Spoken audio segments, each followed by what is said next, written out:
E aí, meus queridos, minhas queridas, para quem não me conhece, meu nome é Lucas Queiroz e eu sou um contador. Nós vamos analisar hoje a Magalu, a Magazine Luiza. Se você fosse um investidor ou se você quer investir na bolsa de valores, você investiria na Magazine Luiza? Assiste o vídeo que eu vou te mostrar.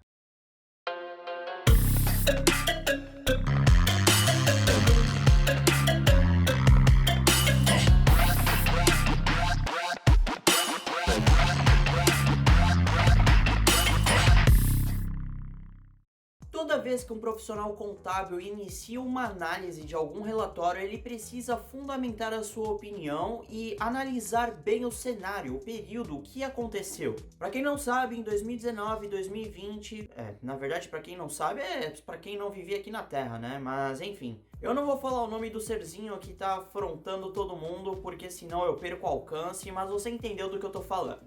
Então os negócios físicos eles foram fechando e talvez diminuindo até mesmo a sua procura e oferta. O país quase entrou em uma recessão, mas nada disso aconteceu graças à internet. As empresas que já funcionavam com alto volume de vendas em lugares físicos passaram a vender online. E não foi diferente com a Magazine Luiza, e eu vou apresentar para você o balanço mostrando que ela realmente cresceu e está crescendo. E a primeira conta que já chama a minha atenção é caixa e aplicações. Se você observar na conta corrente da Magazine Luiza, houve um aumento significativo de 2019 para 2020 de 1 bilhão de reais. E a conta de aplicações financeiras de 2019 para 2020 teve uma diminuição significativa de 3 bilhões de reais. Mas por que isso aconteceu? Tem uma explicação e nós vamos chegar lá. Descendo um pouquinho mais no balanço patrimonial, eu consigo enxergar ali o estoque. E o estoque foi assombroso o aumento dele de 2 bilhões de reais de 2019 para 2020. Muitas vezes o estoque ele pode ser uma ilusão nos índices da empresa, porque depende muito do giro do estoque, do prazo que você tem de venda, do prazo que você tem de compra, se isso gera caixa e rentabilidade para você. E uma observação importante é que se aumenta o ativo, aumenta o passivo. Então, se ele comprou o estoque, ele aumentou a conta de fornecedores. Isso nós conseguimos observar também lá no passivo em fornecedores. De 2019 para 2020, a Magazine Luiza aumentou a sua conta de fornecedores por mais ou menos 2 bilhões de reais, quase o mesmo valor que o estoque. Então, da mesma forma que ela aumentou o seu ativo, ela também aumentou a sua dívida. Ainda no ativo, eu consegui observar mais uma conta que chamou muito minha atenção, que foi a conta imobilizado, que de 2019 para 2020 houve um aumento de quase 600 milhões de reais. Espera aí, Lucas, mas você está me dizendo que houve um aumento de caixa, uma diminuição em aplicação, um aumento na dívida e um aumento no estoque e ela ainda imobilizou?